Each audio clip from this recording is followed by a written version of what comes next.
तारिणे। हरे कृष्ण कृष्ण कृष्ण हरे हरे, हरे राम राम राम हरे हरे। हरे कृष्ण। तो सभी भक्तों का हार्दिक सुस्वागतम। हम लोग रामायण के सुंदरकांड का श्रवण कर रहे हैं और दो तीन श्रृंखलाएं आगे हम लोग बढ़ गए।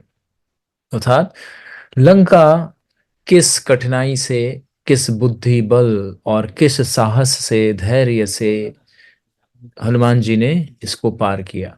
तो इसमें बहुत सारे लाइफ टीचिंग्स भी आए और आप लोगों ने इसको समझने का प्रयास किया और बच्चों के लिए भी थोड़ा बहुत आया, उत्साह भरा। बच्चों के लिए भी रोमांच रहा इसके अंदर थोड़ा थोड़ा।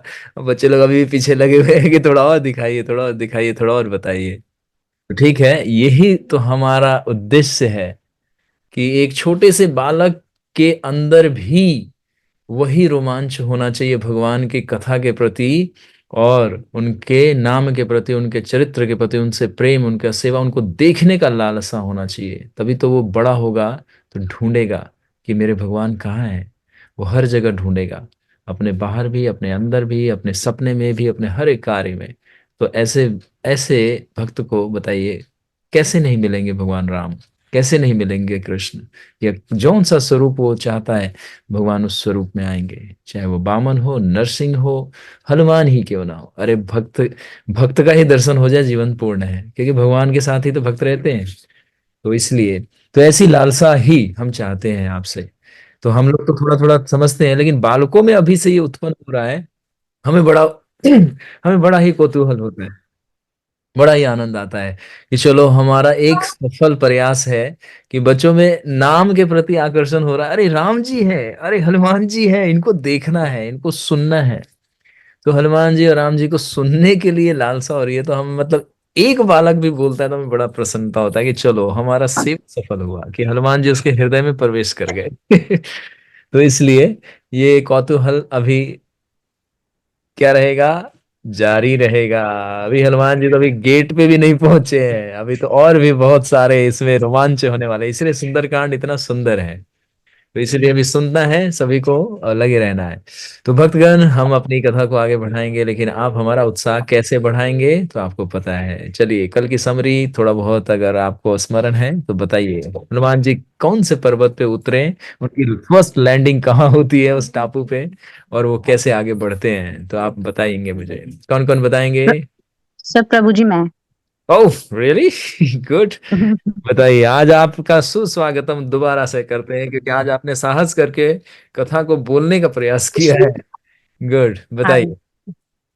प्रभु जी हनुमान जी अपनी सारी दुविधाओं को पार करते हुए अपने धैर्य, शक्ति, सूक्ष्म बुद्धि और चातुर्य का सारा पाठ क्लियर करके वो आगे बढ़े हैं। हम्म जैसे जैसे सुग्रीव ने उन्हें बताया था कि ये प्रॉब्लम बीच में आएंगी, तो हम्म वो सारी को सॉल्व करके आगे जा रहे हैं। तो उन्हें पता लग रहा है कि वो जिस मार्ग पे निकले हैं वो सही है। जैसे हम्म जैसे सुग्रीव ने बताया था, मुझे वैसे सारी समस्याओं का सामना करना पड़ रहा है। हम्म और वो दक्षिण दिशा की तरफ, समुन्द्र के दक्षिण दिशा के किनारे पहुंच गए हैं, हम्म जिनसे उन्हें 100 योजन के बाद हरा जंगल हम्म जो लंका के बाहर का है वो दिखाई दे रहा है। हम्म अब हनुमान जी अपने, जो उन्होंने पर्वत के समान अपना शरीर धारण किया हुआ था, अब वो उसको एक लघु रूप में ला रहे हैं कि कहीं कहीं लंका के जो निवासी हैं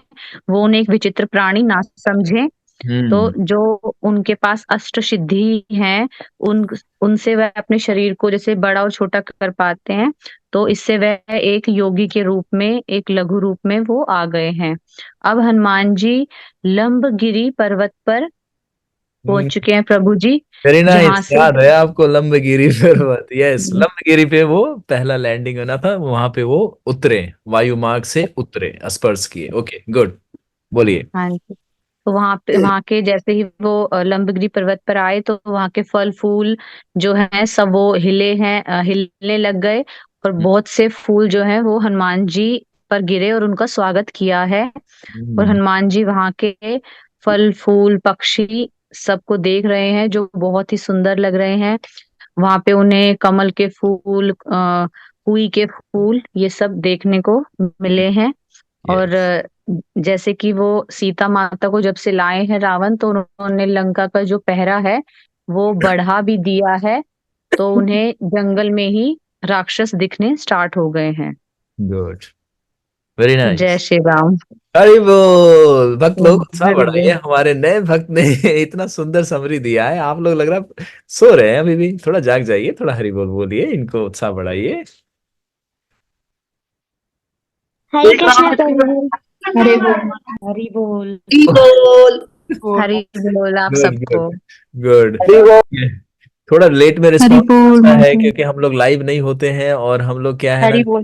किसी का थोड़ा थोड़ा आगे पीछे होता है, लेकिन सबने आपको बड़ा ही सराहना और प्रेम दिया है आपको। ठीक, तो थैंक यू, सभी भक्तों ने उत्साह हरि बढ़ाया। बोल सबको, थैंक यू। गुड। समरी देने से हमें किसी और को लाभ पहुंचे ना पहुंचे, लेकिन पता है जो बोलता है उसको 100% लाभ मिलता है। अब इसके मैं पुण्य गिना सकता हूँ। एक तो आपने भगवान का गुणगान किया, दूसरा आपकी स्मृति बढ़ गई, तीसरा आपको लीला स्मरण हो गया, चौथा अब आप किसी को बताने के योग्य हो गए कि हाँ हम ये, हमने सुना है ये, हमने शास्त्र को ये सुना है, ये कथा, ये दृश्य हमने, है ना, अच्छी तरह से जानते हैं कि इसमें क्या क्या हुआ था। तो इतने सारे आध्यात्मिक पुण्य मिलते हैं जो कि भक्ति के लिए अनिवार्य है, भक्ति के लिए बिल्कुल अनुकूल है।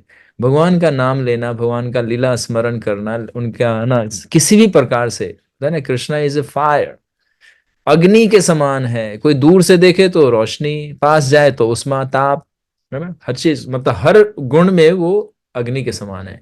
किसी भी तरह से भगवान का गुणगान किया जाए, थोड़ा, एक शब्दों में, दो लाइनों में, 5 मिनट, 10 घंटा, वो कृपा है।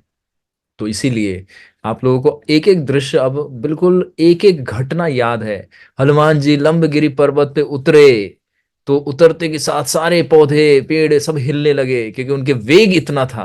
तो हमने बताया था कि हेलीकॉप्टर आपने कभी लैंडिंग देखा हो तो देखते हैं ना, पूरा आसपास का धूल उड़ा देता है वो। तो हनुमान जी तो एक विराट विशाल रूप में थे। तो पेड़ पौधे से फल फ्रूट लुढ़कने लगे, है ना, पहाड़ों के चोटियों से।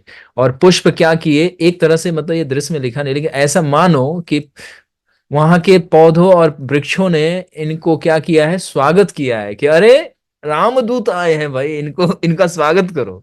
जैसे हम लोगों के घर कोई हमारे गुरुजन, कोई वरिष्ठ आते हैं तो हम लोग क्या करते हैं ना, पुष्प उनसे, पुष्प परछावन बोलते हैं इसको। तो पुष्प परछावन मतलब क्या है, उस पे हम पुष्प की वर्षा करते हैं। जैसे अभी देखा आपने, देवता लोग आके हनुमान जी के ऊपर पुष्प की वर्षा की। तो उस तरह से हमें इस दृश्य में ये देखना है कि वहां के वातावरण ने हनुमान जी का स्वागत किया, क्योंकि महान भक्त जहां जहां चरण रखते हैं वो पवित्र होता है, वो सारे ही स्थान बड़े ही उत्तम होते हैं। तो इस तरह से ये दृश्य पूरा याद रहेगा, लंका में कैसे राक्षस, है ना, टहरी कर रहे हैं, टहरी मतलब पहरा दे रहे हैं, यहां से वहां जा रहे हैं। तो इस तरह से ये बोलने से ये लाभ है आपको, ये पूरा जीवन क्या, अब अनंत जन्मों तक अगर कभी भी आपको अवसर मिलेगा कि रामायण का ये दृश्य में क्या था, पूरा दृश्य आपको एकदम से 1 सेकंड के अंदर क्या होगा, आपके हृदय पे स्क्रीन की तरह चलने लगेगा। ये है महात्मा हरि कथा का, और ये है उनके महात्मा को गाने वाले का महानता। तो चलिए आगे बढ़ते हैं। आज एक ही भक्त ने पूरा समरी दे दिया, इसीलिए तो अब आपको अवसर मिलता रहेगा, सभी को मिलना है। अब आज एक भक्त ने साहस किया है, आगे अब अगली बारी आपकी है, आप भी बनाइएगा। तो चलिए आगे इस कथा को बढ़ाते हैं, क्योंकि बड़ा सारा रोमांच आने वाला है। आज हम इस दृश्य में देखेंगे कि लंका नगरी कैसे प्रतीत हो रही है, जैसे अयोध्या नगरी, इंद्र का, है ना, अलकापुरी किस तरह से सुंदर सुसज्जित है, उसी तरह से लंका भी, मतलब दुष्ट रावण ने भी कितना सुंदर अलंकृत करके रखा है। तभी तो इंद्र भी यहाँ पे आके क्या कर रहे हैं, नौकरी कर रहे हैं, झाड़ू पोछा का काम कर रहे हैं वो यहाँ पे बिना बिना सैलरी का। अग्निदेव, वरुण देव सब यहाँ पे आके अपना अटेंडेंस लगा रहे हैं। तो ऐसा नहीं है कि मतलब राक्षस है तो, कि देखते हैं ना बड़े बड़े जो कुछ दुष्ट लोग भी होते हैं जो अपने घरों को बहुत अच्छे से सुंदर से बना के रखते हैं। तो भक्त का भगवान, जो भक्त के घर हैं वो तो और सुंदर होने चाहिए, क्यों, क्योंकि भगवान निवास करेंगे, इसलिए। तो अब हम इस कथा में आगे प्रवेश करते हैं। हनुमान जी उस दृश्य में होता है कि पूरे समुद्र में सुरसा, और फिर उससे पहले मैनाक, और फिर उसके बाद कौन, सिंहिका, इन तीनों से चुनौतियों भरे उनकी बल बुद्धि परीक्षा कर लेके अब वो लंकापुरी पहुंच गए। अब लंका में ऐसा नहीं कि अब वो रिलैक्स हो जाएंगे। अब देखिए क्या समस्या आ रही है, समस्या कैसी है, विकट समस्या। और पूरे इसका वो ब्लूप्रिंट बना रहे हैं ब्लूप्रिंट समझते हैं, जैसे कोई जासूस से स्पाई जाता है दूसरे है ना राष्ट्र में या शत्रु राष्ट्र में, तो वहां पे उसको छुप के रहना पड़ता है। क्यों? क्योंकि अगर कोई शत्रु भेद जान लेगा, आइडेंटिफाई कर लेगा, तो फिर उसको तो दंड मिल जाएगा, प्राण दंड भी होता है कभी कभी तो। और ज्यादातर आप देखेंगे अगर ये इंटरनेशनल लॉ है कि वो दूसरा कंट्री वाला उसको मार भी सकता है, उसको रिटर्न नहीं करेगा। क्यों? क्योंकि ऐसा इंटरनेशनल लॉ है ये, कि अगर आपका जासूस हमारे उसमें पाया गया तो हम उसको मृत्यु दंड दे सकते हैं। बाकी तो चलो ठीक है कि इंटरनेशनल लॉ है कि इंटीमेट किया जा सकता है, दूसरे को बताया जा सकता है कि देखो ये गलत कार्य कर रहा था, ये आपके राष्ट्र का है, इसको वापस ले जाओ नहीं तो हम दंड दे देंगे। नहीं तो वहां का जो लॉ कहता है उसको दंड उसके अनुसार मिलता है। लेकिन गुप्तचर का एक ही लॉ होता है, उसको मृत्यु दंड दे दिया जाता है, यही होता है। तो ऐसा ही हनुमान जी विचार कर रहे हैं, लेकिन विचार करते करते वो पूरी लंका का एक एक कोना छानेंगे। तो किस लिए? इसलिए नहीं कि ब्लूप्रिंट बनाना है, उद्देश्य क्या है? जानकी माता का पता लगाना कि जानकी माता कौन से क्षेत्र में निवास कर रही हैं। तो चलिए अब हम लोग हनुमान जी के साथ रहेंगे, और सब लोग अपने अपने छोटे रूप बना लीजिए। क्यों? क्योंकि हनुमान जी अब लघु रूप में आएंगे। अभी तो दीर्घ था उनका बड़ा विशाल, अब लघु रूप में आने वाले, अभी आए नहीं है, अब आएंगे। क्योंकि जैसे जैसे आगे बढ़ेंगे उनको चुनौती आएंगी तो वो अपना बुद्धि और बल का प्रयोग करेंगे। इसीलिए यहाँ पे बुद्धि बल के दाता है ये।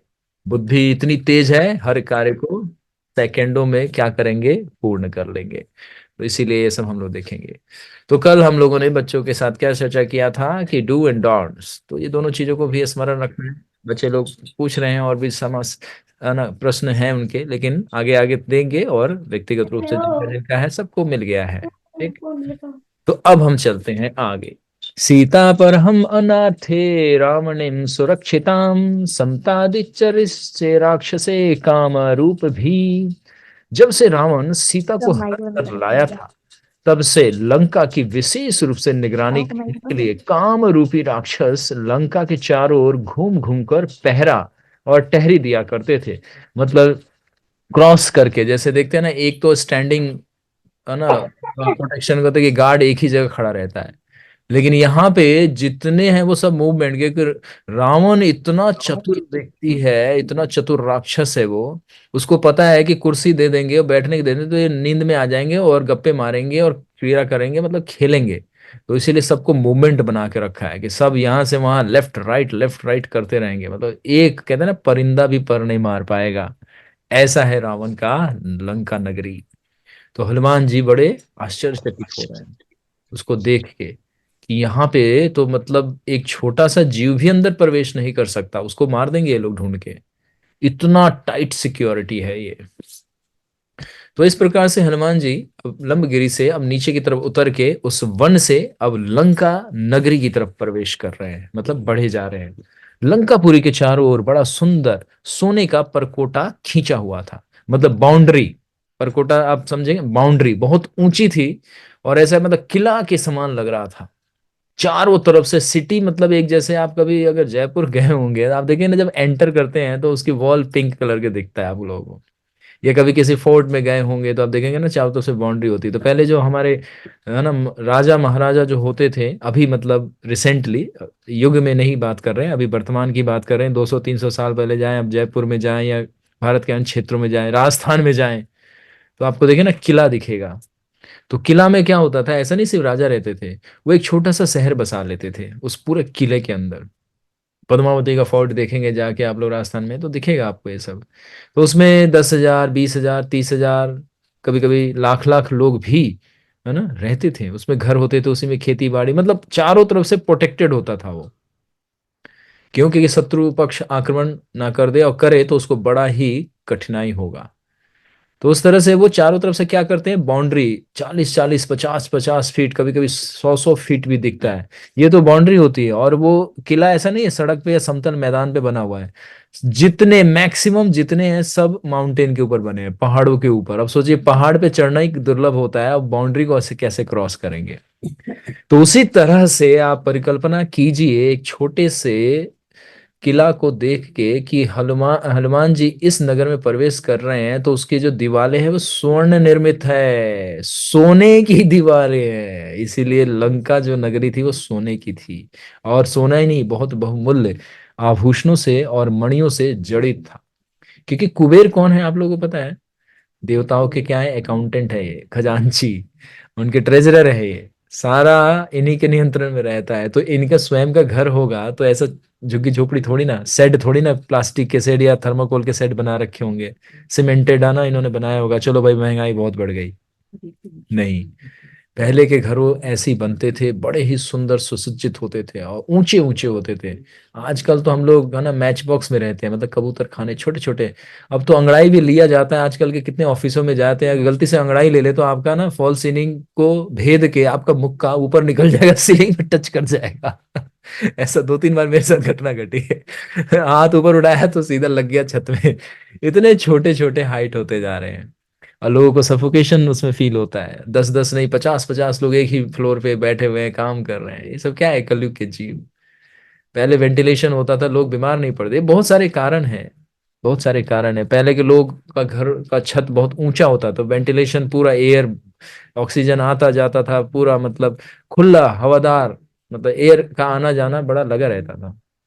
तो घरें जो होती थी वो बड़े ऊंचे होते थे पहले के। अभी अगर 50 साल पहले भी अगर जाएं हम लोग अपने ही क्षेत्र में, तो हम देखेंगे जो पहले के जो घर अभी भी हैं, जो 50-40 साल है, कम से कम आप देखेंगे तो 12-13 फुट का छत कम से कम होगा। मतलब जो कहेंगे ना सबसे छोटा गरीब आदमी ने बनाया है, उसका ऊंचाई कम से कम जो होगा, मतलब बिल्कुल कहेंगे ना तो 15 मान के चलिए, 12 फीट 15 फीट उनके कम से कम अटारियां होती हैं। इस तरह से हाइट पे होता है। फिर उसके ऊपर तो वो कितना बनाते हैं, अंदर डॉम बनाते हैं, वो सब अलग है। तो ये कलयुग की बात कर रहे हैं। और उससे पहले और जाएंगे तो आप देखेंगे हवेली या बड़े बड़े जो महल होते थे कितने ऊंचे होते, इसलिए। तो अभी लंका का हम लोग देखेंगे, लंका नगरी कैसी है। अभी तो सिर्फ दीवार का वर्णन कर रहे हैं कि दीवार इतनी ऊंची है, इतनी ऊंची है। वो कैसे बनी है? सीमेंट से नहीं, पत्थर से नहीं, स्वर्ण निर्मित है। सोने से ही बनाया है। किसने? रावण ने। रावण ने नहीं, ये तो उसने उस पे छल से अपने कुबेर भ्राता को उसने है ना अपने बल का प्रयोग करके उससे छीन लिया है। लंकापुरी में चारों ओर बड़ा सुंदर सोने का परकोटा खींचा हुआ है। उसके भीतर शरदकालीन मेघों के समान सफेद और पहाड़ों की तरह ऊंचे ऊंचे अनेक मकान बने हुए, महल। मकान बोले तो महल है, मतलब इतनी सुंदरता है। जैसे आप लोग कभी कोई हाईटेक सिटी में जाते थे ना, बिल्डिंग कितना चकाचंग एकदम शीशे से चमकता हुआ, तरह तरह के डिजाइन, और आर्किटेक्ट ने खूब नमूना बनाया। मतलब आप लोग विदेश घूमते इधर घूमते, ये सब तो कचरा है, कुछ भी नहीं है ये। आजकल तो कुछ भी नहीं है, सिर्फ एक पिलर की तरह दिखते हैं और कुछ नहीं है। पहले तो इतने सुंदर सुंदर उस पे कार्विंग किए रहते हैं। हम लोग अगर हिस्ट्री भी अगर आप देखेंगे तो भारतवर्ष ऐसे ही तो नहीं कहा जाता था ना, गोल्डन वर्ल्ड ना, सोने की चिड़िया ऐसे नहीं बोला जाता था। ये इतिहास, हम अभी अभी हम लोग अभी खाली इतिहास को ही देख ले, मतलब 100-200 साल 500 साल पहले जाके ही देख ले, तो भारत का आप परिकल्पना करिए कितना सुंदर था। और जब आप वैदिक टाइम में चले जाएं तो ये तो क्या था? ये ऋषियों का था, ये महाराजाओं का था, राजा लोग इस पे राज करते थे। तो ऐसे गरीब थोड़ी ना थे, निर्धन नहीं थे, सब लोग पूरे विश्व पे राज करते थे। तो कैसा नगरी था ये भारत? पूरी पृथ्वी का राजधानी भारतवर्ष है वास्तव में कहा जाए तो, और सब भारत में ही रहते थे। पूरी पृथ्वी का नाम ही है भारतवर्ष। भारत है नहीं, सिर्फ भारत जो अभी वर्तमान भारत है, पूरे पृथ्वी को ही भारत कहा जाता है, और ये मुख्य केंद्र है हमारा जहां हम लोग रह रहे हैं। तो इस तरह से लंकापुरी बड़ा ही सुंदर और ऊंचे ऊंचे महल बने हुए हैं। अब हनुमान जी जो हैं अब प्रवेश कर रहे हैं, कहाँ प्रवेश कर रहे हैं? उस नगर की तरफ। अब देखिए, उस पूरे नगर में जब प्रवेश करेंगे तो क्या समस्या आएगी। लंका में सफेद गज की हुई पक्की और साफ सुथरी गलियां हैं।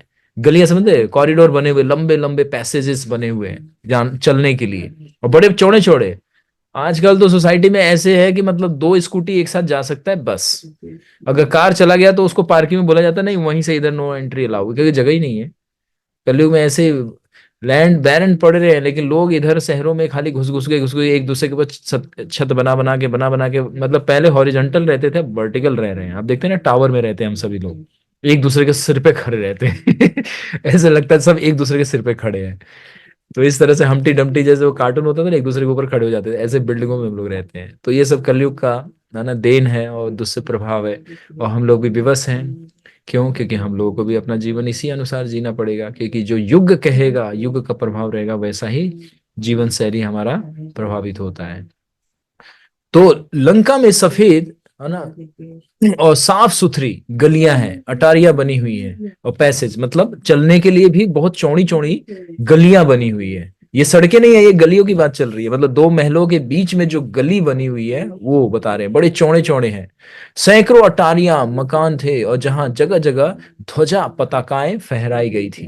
और घरों के ऊपर, हम लोगों को भी घरों के ऊपर पताके फहरा देने चाहिए अच्छे अच्छे। हनुमान जी के लोगों ने जय श्री राम, हनुमान जी ऊपर से जाएंगे तो देखें ओ हमारा भक्त नीचे है, ये वाला मकान उसका है।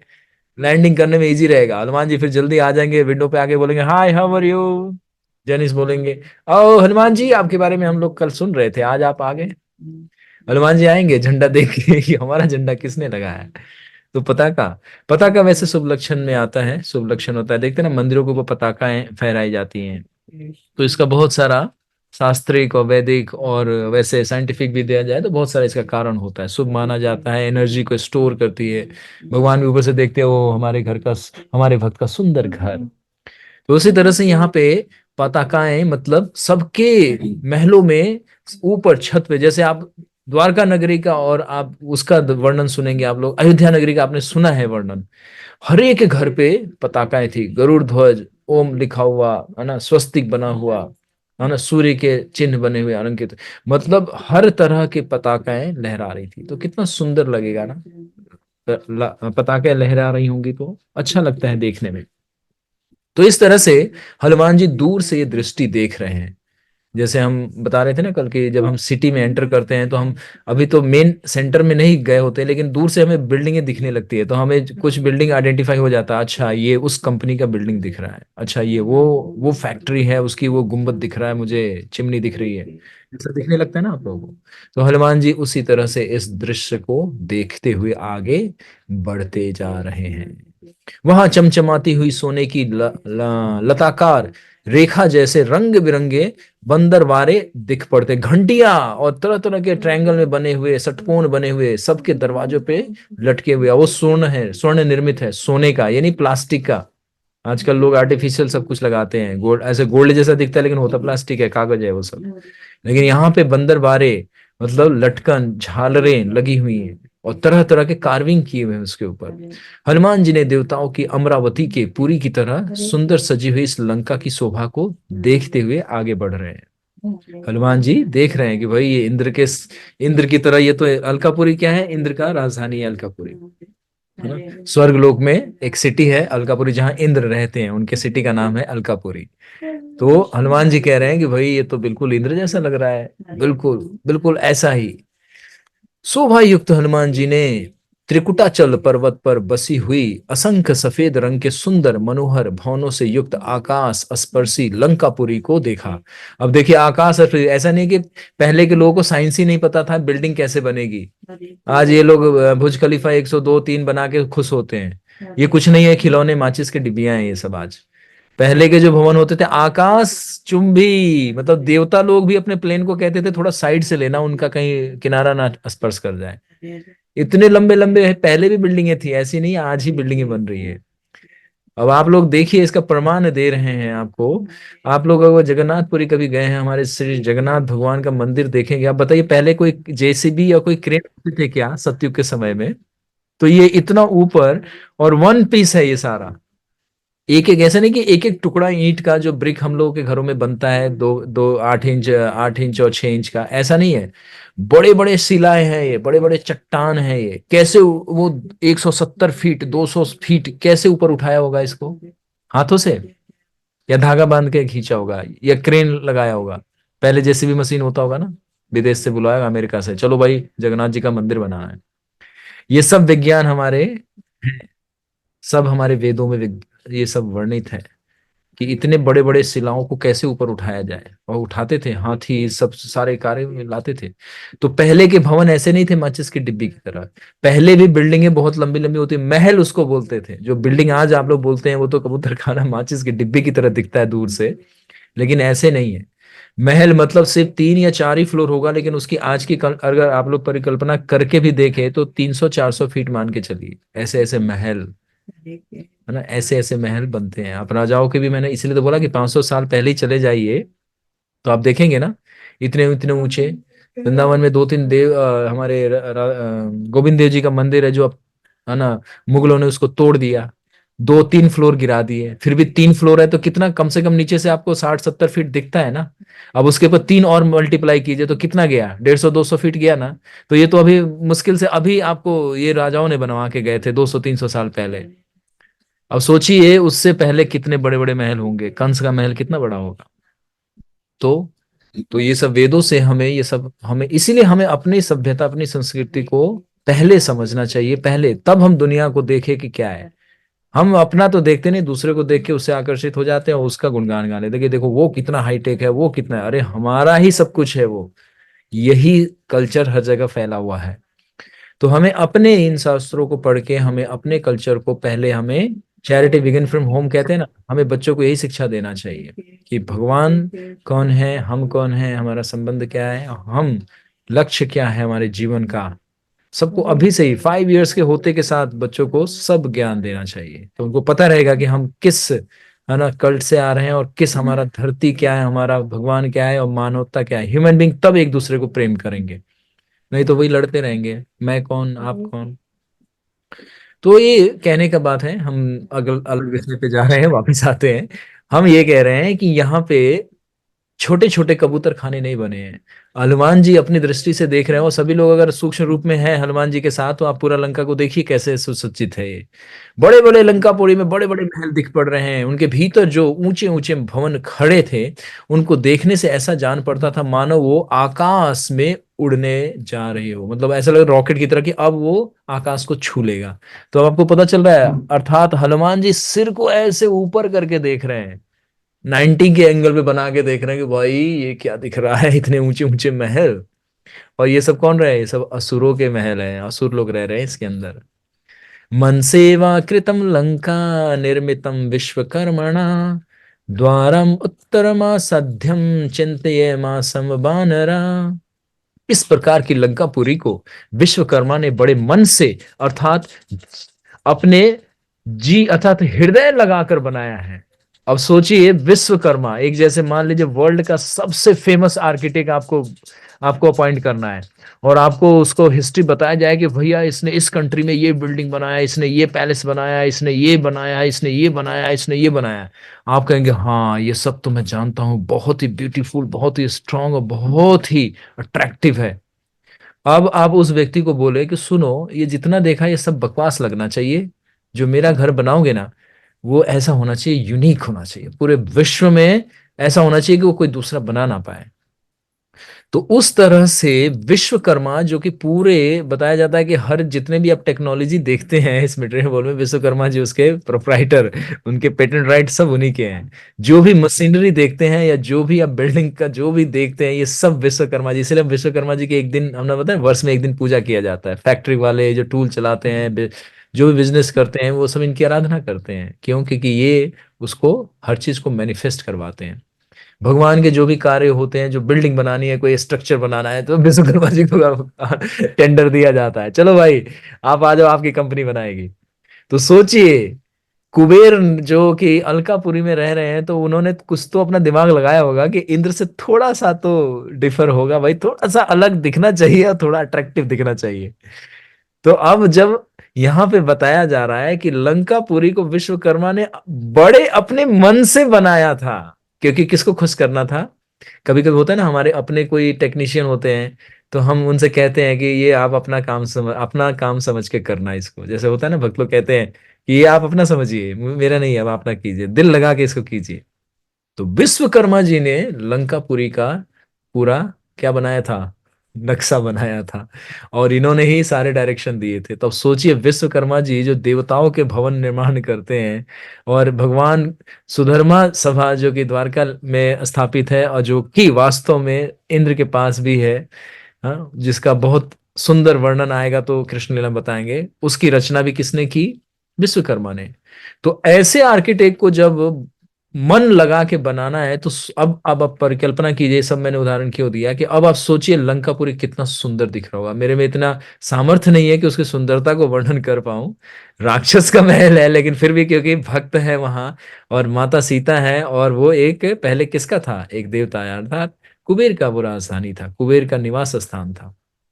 तो पर्सनली उन्होंने अपॉइंट करके विश्वकर्मा से उसका क्या किया था? आर्किटेक्ट सारा मैप बनवाया था और बिल्डिंग बनवाया था। जब हनुमान जी ने लंका के उत्तर दिशा वाले फाटक पर पहुंचे अर्थात दरवाजे पे, है ना, उत्तर दिशा की तरफ सबसे पहले गए वो, तब मन ही मन वो कहने लगे, अर्थात अब हनुमान जी मन में विचार कर रहे हैं कि अब मुझे आगे बढ़ना है तो अब मुझे ये सावधानी रखनी होगी। लंका का उत्तर का फाटक भी कैलाश के सदृश आकाश स्पर्शी था।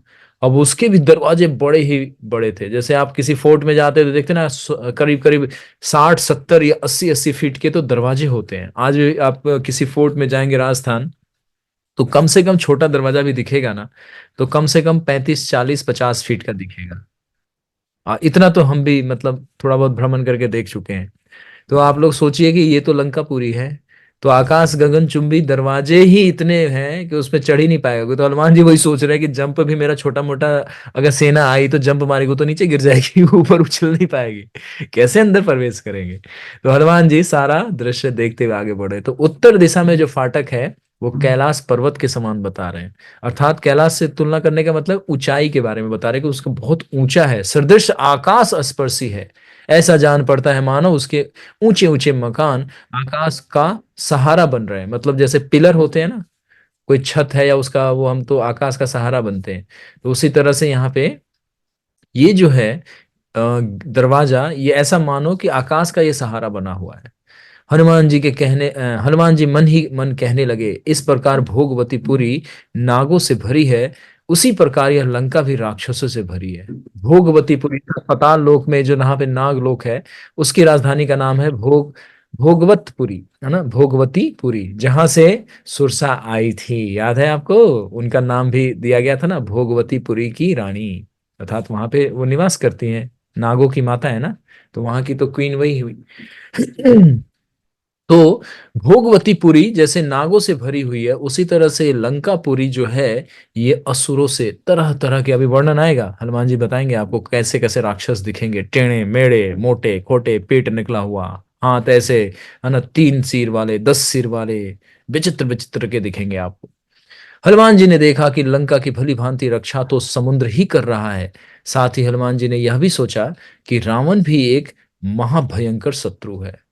उन्होंने अनुमान लगाया कि ये तो पूरा शहर जो है, पूरा जो कस्बा बसा हुआ है, ये तो एक तो पहली बात है कि इसकी समुद्र रक्षा कर रहा है, क्योंकि इतने दूर कोई चल के 100 योजन तो कोई भी तैराक चल के नहीं आएगा, और बीच में इतने सारे असुर मिल जाएंगे, है ना? सुरसा जैसे, है ना, और सिंहिका जैसे, और ना जाने कितने असुर होंगे। ये तो मेन मेन हमने आपको काउंट कराया था कि हाँ, हनुमान जी ने इसको निपटा दिया। तो पहले तो लंका की सुरक्षा कौन कर रहा है? समुद्र। और ऊपर से जब कोई पहुंच भी गया तो अब ये दीवारें और ये राक्षसी इतने भयंकर है कि अंदर कोई प्रवेश ही नहीं कर पाएगा। तो हनुमान जी ये विचार कर रहे हैं, मन ही मन वो बढ़ रहे हैं आगे आगे, और से सब देख देख के सोच रहे हैं, यदि वानरगण यहाँ किसी प्रकार आ भी पहुंचे, अब देखिए वो कह रहे हैं, अगर कोई वानरगण यहाँ आ भी पहुंचे तो उनका यहाँ आना व्यर्थ हो जाएगा। क्योंकि इतने, मैंने जैसे बताया ना, पहले ही बता दिया कि वो जंप भी मारेंगे तो ऊपर नहीं पहुंच पाएंगे ऊपर किसी किसी अवस्था में ऊपर वो नहीं पहुंच पाएंगे, है ना। क्यों? क्योंकि उसकी दीवारें इतनी ऊंची हैं और गेट पूरा फर्निश्ड किया हुआ, पूरा पैक्ड है, कहीं से भी वो दिखता नहीं है। ओके। यदि वानरगण यहाँ आ भी गए तो उनका आने का कोई लाभ ना होगा, क्योंकि इस लंका को जीतने की शक्ति देवताओं और दैत्यों में भी नहीं है। हनुमान जी अनुमान लगा के अपने मन से ही ये बातें कह रहे हैं, मतलब मन में विचार करें। जैसे हम लोग कहीं विजिट करते हैं ना, तो कोई चीज देख के हम किसी, कोई हमारे आसपास तो होता नहीं बोलने वाला या स्ट्रेंज व्यक्ति होते, तो हम मन में ही सोचते हैं ना सब बेचारे, अब हम अपने आप से बातें करते हैं। जैसे कभी कभी देखते हैं ना, व्यक्ति मन से बातें करता है, आप लोग भी होता है ना, जैसे कोई खड़ूस व्यक्ति आ जाए तो मन में हम खुद ही अपने ही मन से बातें करने लगते हैं, काश इसका एक पंच मार के दांत तोड़ दूं, ये मेरे सामने क्यों आ गया। तो हम बोल तो सकते नहीं, क्योंकि सामने वाला हमारे को ही पंच मार देगा। तो मन में ही हम अपने से ही बातें करते हैं ना।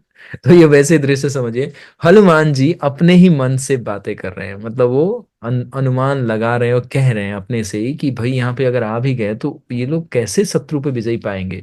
और लंका में बसने वाला रावण भी कोई सामान्य शत्रु नहीं दिख पड़ता है, क्योंकि उसके बॉडीगार्ड ही इतने भयानक भयानक है, तो वो कितना भयानक होगा और कितना शक्तिशाली होगा।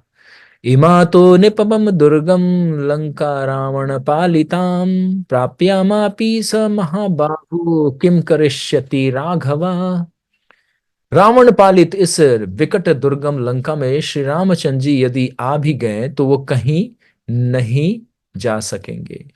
अब हनुमान जी ये भी विचार कर रहे हैं कि हम, मेरे राम भी आएंगे, वो तो बिल्कुल सुकुमार बालक हैं, वो कैसे इसमें विजय प्राप्त करेंगे और कैसे प्रवेश करेंगे। हनुमान जी की चिंता हो गई। अभी भक्त का ये भाव है, अभी देखिए भक्त का भाव है, और इन्हीं नाम लेने के बाद इनके सारे संशय मिट जाएंगे। ये है श्री राम के नाम की महिमा। अभी देखिए ये हनुमान जी ने क्या बोला कि कैसे विजय प्राप्त करेंगे। तो आप लोग संदेह कर रहे होंगे, अरे हनुमान जी को डाउट हो गया राम जी पे। तो डाउट नहीं, ये भाव है, भाव एक भक्त का भगवान के प्रति। जैसे भगवान को कोई हम सेवा नहीं दे सकते, लेकिन फिर भी हम सेवा अर्पण करते हैं ना। भगवान कोई सेवा हमसे नहीं लेते, क्योंकि हमारी योग्यता ही नहीं है। इस भौतिक संसार में सब कुछ अशुद्ध है। हर चीज, हर चीज, हर वस्तु किससे बनता है? मिट्टी से। मिट्टी अशुद्ध होती है, तो उससे उत्पन्न किया हुआ चावल फल फूल हम भगवान को खिलाते हैं, भगवान खाते हैं क्या? भगवान सिर्फ हमारे भाव को खाते हैं, भाव स्वीकार करते हैं। तो यहाँ पे भाव है। भगवान राम के लिए क्या है? सुकुमार है, राजकुमार है वो। कैसे बेचारे इतने असुरों से लड़ेंगे और किस तरह से इस दुर्गम, है ना, शहर को पार करेंगे, अर्थात इसके अंदर प्रवेश करेंगे। तो ये भाव है। तो ये एक वाक्य याद रखिएगा, और जब आगे अंत में जब हनुमान जी स्वयं कहेंगे ये बात को, वो भी याद रखिए, तब आपको पता चल जाएगा ये हमारे भगवान और ये हमारे भक्त। मेरे समझ में तो राक्षस लोग किसी भी प्रकार से नियंत्रित नहीं हो पाएंगे। इन लोगों को लालच दिखलाकर भी, इनमें फूट डालकर अथवा इनसे युद्ध करके भी इनसे पार नहीं पाया जा सकता। मतलब इनको कुछ प्रलोभन भी दे दिया जाए तो ये ऐसा बात क्यों बोले? वो ऐसा बोले जैसे कभी कभी देखते हैं ना, जैसे कोई बाहर विदेशी शत्रु आक्रमण करता है तो दूसरे राजा को देखता है ये थोड़ा अलग रह रहा है, तो उसको लोभ देते हैं कि हम तुम्हें इस राज्य का ना राजा बना देंगे अगर तुमने हमने हमारी तुमने सहायता की। और भारत पे ऐसे ही हर बार आक्रमण हुआ है। ये जो गद्दार और जितने भी बदमाश लोग जो राजा थे, कभी छोटे मोटे और लालच के बस दूसरों को अवसर दे देते थे। चाहे वो मुगल का कोई भी साम्राज्य हो, जितने लोगों ने आक्रमण किया तो मराठे में से कुछ ऐसे थे जो बिल्कुल निर्भुल और बिल्कुल लालची थे, तो उनकी वजह से आक्रमण कर दिया। तो यहाँ पे हनुमान जी ये दृष्टांत क्यों कह रहे हैं कि लालच दे के भी नहीं कर सकते? क्योंकि लंका तो स्वर्ण निर्मित है, यहाँ पे सबके पास इतने बड़े बड़े महल हैं कि इनको हम पैसा क्या देंगे भाई, ये खुद ही हमें खरीद लेंगे। अरबपति है ये सारे। तो इनको तो लालच ही नहीं दिया जा सकता, और शक्ति में संपन्न है। असुर लोग हैं, इनके पास एक से बढ़कर एक शक्तियां हैं। तो इनको कैसे हम लोग खरीद पाएंगे, अर्थात मतलब कैसे इनको फूट डालेंगे? तो कह रहे हैं बल, धन और उक्ति ये सब विफल हो गया। तो कह रहे हैं कि यह असंभव लग रहा है, दुर्जय लग रहा है, इसे विजय नहीं पा पाएंगे। हमारी सेना में चार ही ऐसे जन हैं। अब हनुमान जी सोच रहे हैं, ये सब मन में, मतलब हमसे बात नहीं कर रहे, लेकिन मन में ऐसी बातें चल रही हैं हनुमान जी के। कह रहे हैं हमारी सेना में, अर्थात अब राम जी की सेना में आ जाइए, हनुमान जी अपना बता रहे हैं। हमारी सेना में ऐसे चार ही जन, जन मतलब लोग, है ना, 4 पीपल, चार ही ऐसे जन हैं जो यहां आ सकते हैं। एक तो अंगद, दूसरा नील, तीसरा स्वयं मैं, और चौथा बुद्धिमान राजा सुग्रीव ही इस किला को पार कर सकते हैं अपने सामर्थ्य से। आप समझ गए? क्योंकि ये चारों में एक तो समुद्र लांघने की शक्ति है, 100 योजन जा सकते हैं, और जब 100 योजन लांघ देंगे तो ये कौन सा किला का दरवाजा है, कौन सा महल का दरवाजा है जो ये उछल के ना कूद जाए। तो इसीलिए हनुमान जी ने कहा कि चार ही जन हैं, अंगद, नील, स्वयं हनुमान, और चौथा बुद्धिमान सुग्रीव। अस्तु। अब अब से प्रथम तो यह जान लेना है कि जानकी जी जीवित भी है। तो अस्तु का कहना मतलब कह रहे कि अच्छा चलो ये सब तो मैं अटखेलिया अपने अनुमान लगा रहा हूँ, परंतु मैं जिस उद्देश्य के लिए आऊं सबसे पहले वो कार्य तो करूं मैं। कभी कभी होता है ना, हम कोई चीज कहीं कोई चीज परचेज करने जाते हैं, हम दूसरे वस्तु में फंस जाते हैं, अच्छा ये भी अच्छा लग रहा है वो भी अच्छा, फिर याद आता है अरे मैं क्या लेने आया था, ये कहाँ फंस गया। खुद अगर भी ऐसे हम लोग कंप्लेन करते हैं ना अपने आप से, तो हनुमान जी भी ऐसे भाव में है। अस्तु का मतलब यहाँ पे ये है कि ओहो मैं आया था जानकी को ढूंढने और यहाँ पे क्या हो गया ये। तो जानकी जी को नहीं ढूंढ रहे हैं, और ये उसकी सुंदरता और उसके वो किला के सारी चीजों को देख रहे हैं।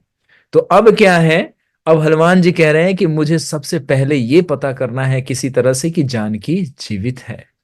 तो पहला टारगेट क्या हुआ कि जानकी को ही ढूंढने आया ना, तो जानकी का पहले पता तो करे, लेकिन कैसे।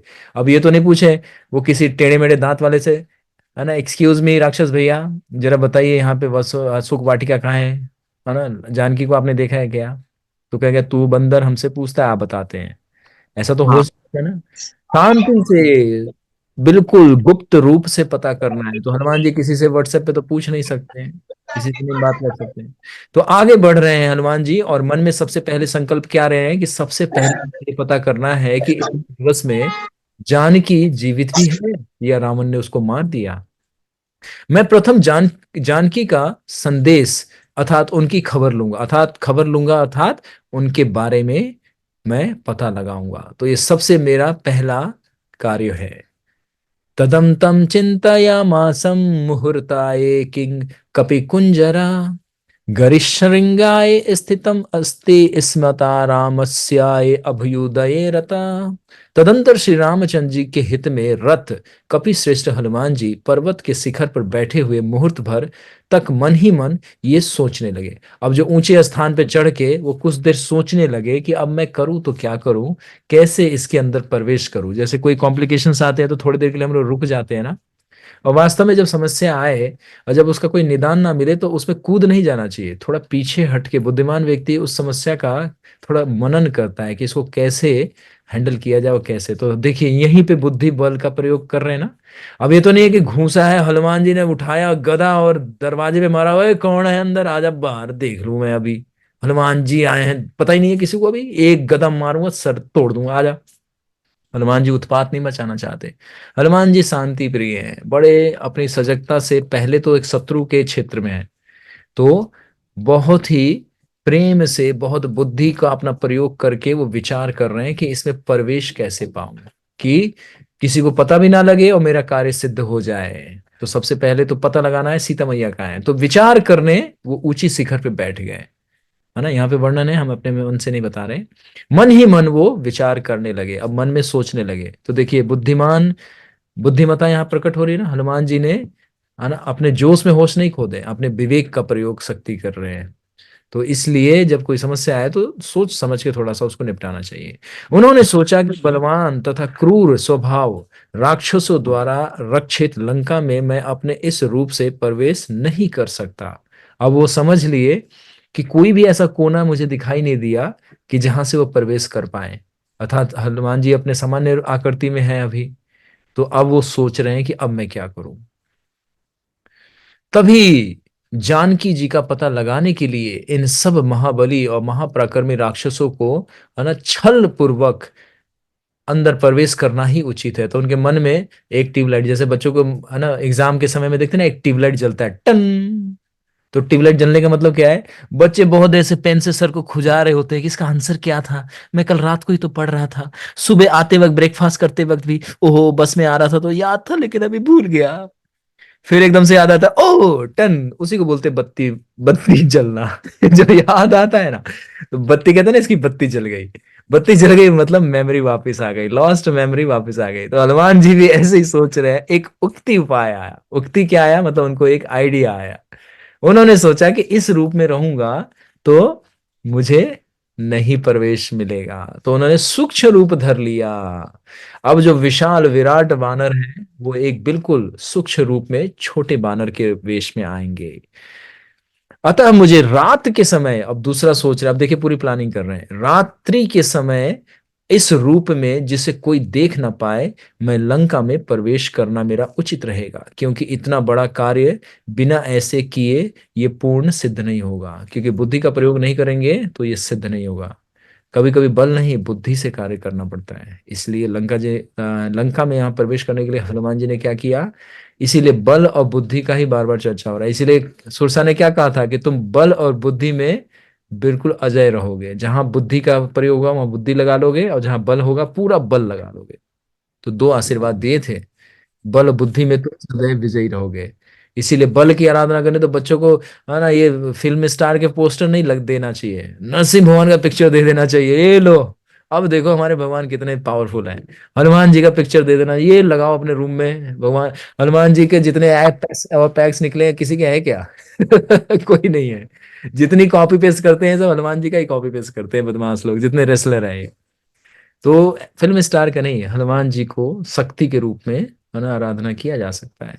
विघ्न विनाशक है वो, सारी शक्तियां वो देते हैं अपने भगवान के भक्तों का, चाहे भगवान राम की भक्ति करो या कृष्ण की। इस प्रकार हनुमान जी सुर और असुरों से दुर्घस उस लंकापुरी को बराबर देखने लगे, और वो उस शिखर पे बैठे बैठे उन्होंने उक्ति ये सोच लिया कि मैं रात्रि के समय सूक्ष्म रूप बना के प्रवेश करूंगा। लंबी सांसें ले वो थोड़ा विश्राम किए, मतलब अब काफी समय हो गया ना, बीत गया। तो उन्होंने सोचा कि अब मैं इसके लिए क्या करूं, तो लंबी सांसें लिए। किस उपाय से जनक नंदिनी जानकी को मैं तो देख लूं, मतलब उन्होंने सोचा कि क्या ऐसा करूं कि एक झलक, मतलब एक एक क्षण के लिए भी मुझे जानकी माता का दर्शन हो जाए तो मुझे संतुष्टि हो जाएगी कि चलो माता जीवित है। सबसे पहला यही इनका चिंता है ना कि जानकी जीवित है भी या नहीं है। उस दुरात्मा राक्षस राज रावण की दृष्टि से बचा भी रहूं। उनके मन में ये भी था कि वो रावण मुझे किसी तरह से पकड़ ना ले, वरना फिर मेरा कार्य असफल हो जाएगा।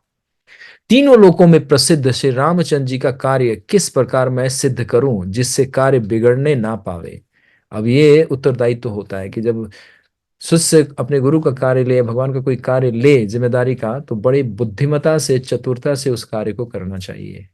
विवेक का प्रयोग करना चाहिए, ज्ञान का, हर चीज जो आपके पास सामर्थ्य है हर का प्रयोग करके सेवा करना चाहिए। तो हनुमान जी कह रहे हैं ना कि मैं काम बनाने आया हूं, बिगाड़ने नहीं आया हूं। तो बुद्धि का और बल का प्रयोग के साथ विवेक का भी प्रयोग कर रहे हैं।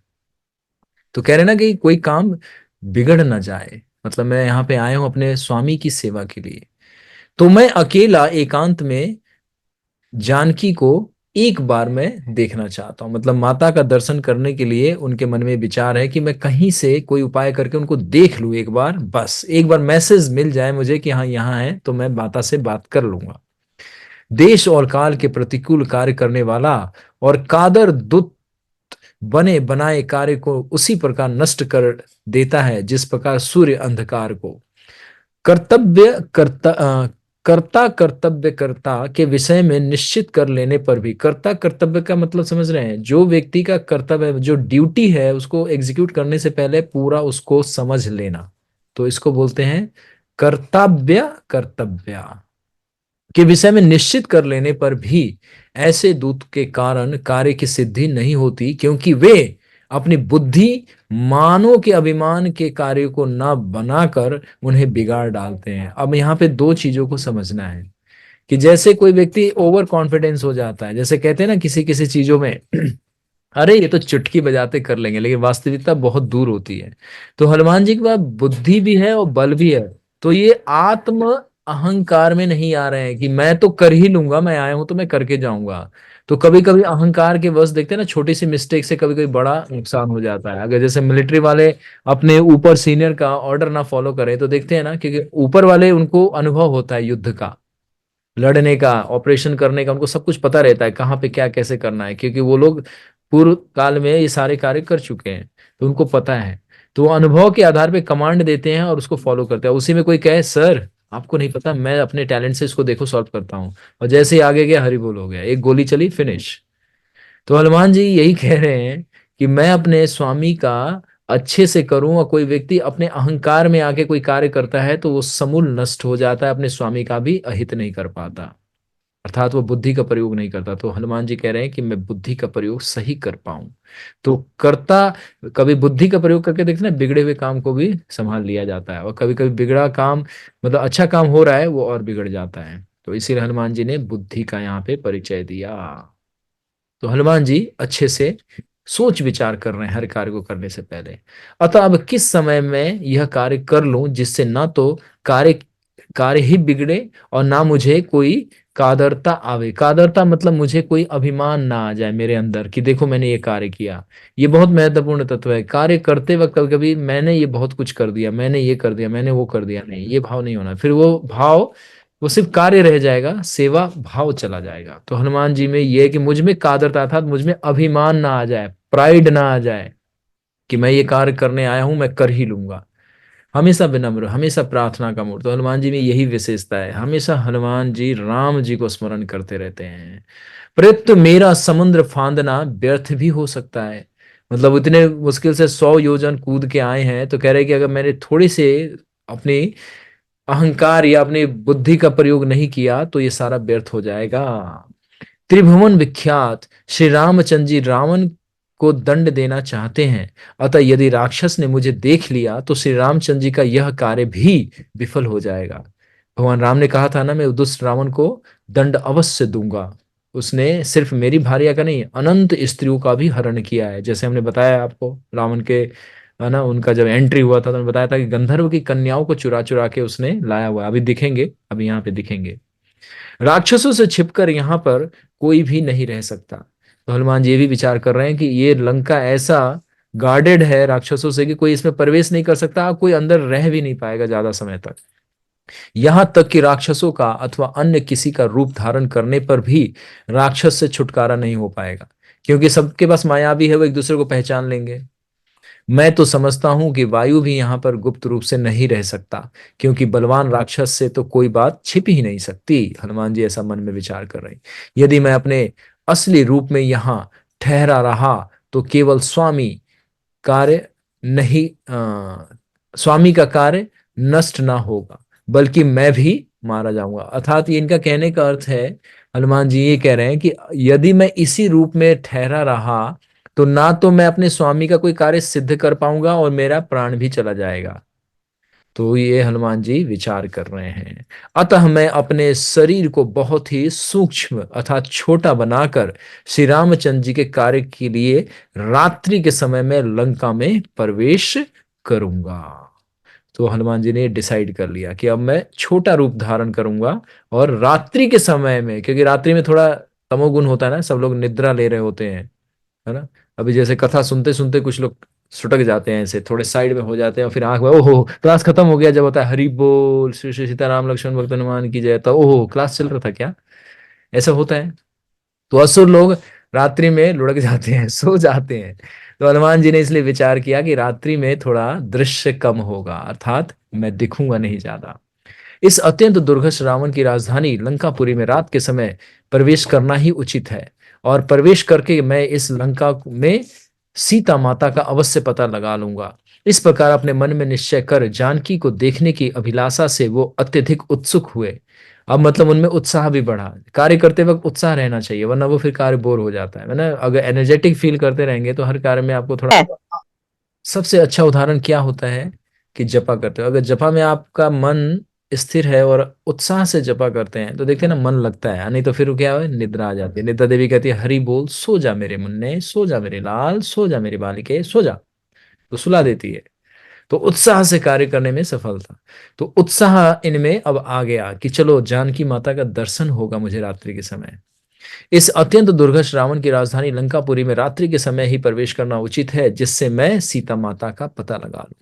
इस प्रकार अपने मन में निश्चय कर जानकी जी को देखने के लिए उत्सुक वीर हनुमान जो सूर्यास्त की प्रतीक्षा करने लगे।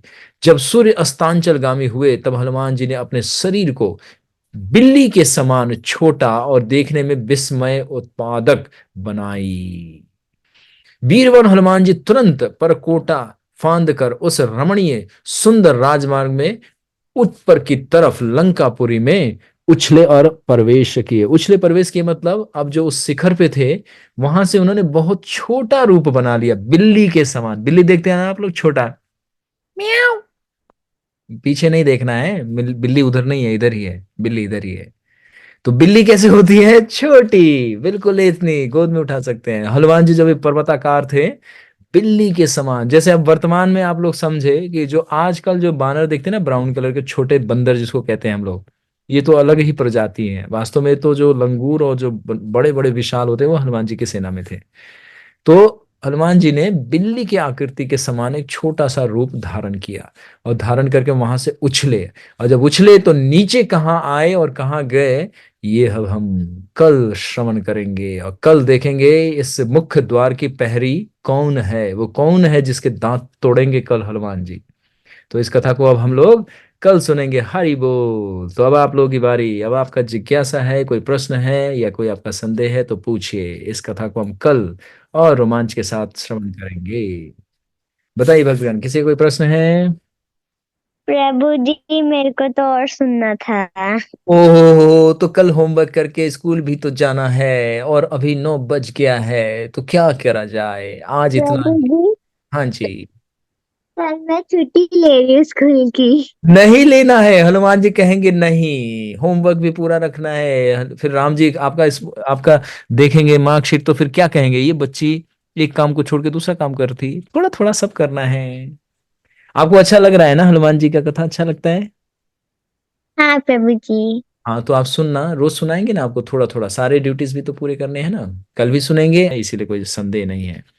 तो आज हमने देखा कि हनुमान जी उत्तर दिशा के, रावण का जो लंका है वो उत्तर दिशा के गेट की तरफ प्रवेश किए और वहां पे जाकर देखे कि बहुत ऊंचा भवन के समान इसका गेट और दरवाजे हैं, वो स्वर्ण निर्मित है। अभी तो सुंदरता और भी दिखाएंगे, अंदर चलेंगे तब।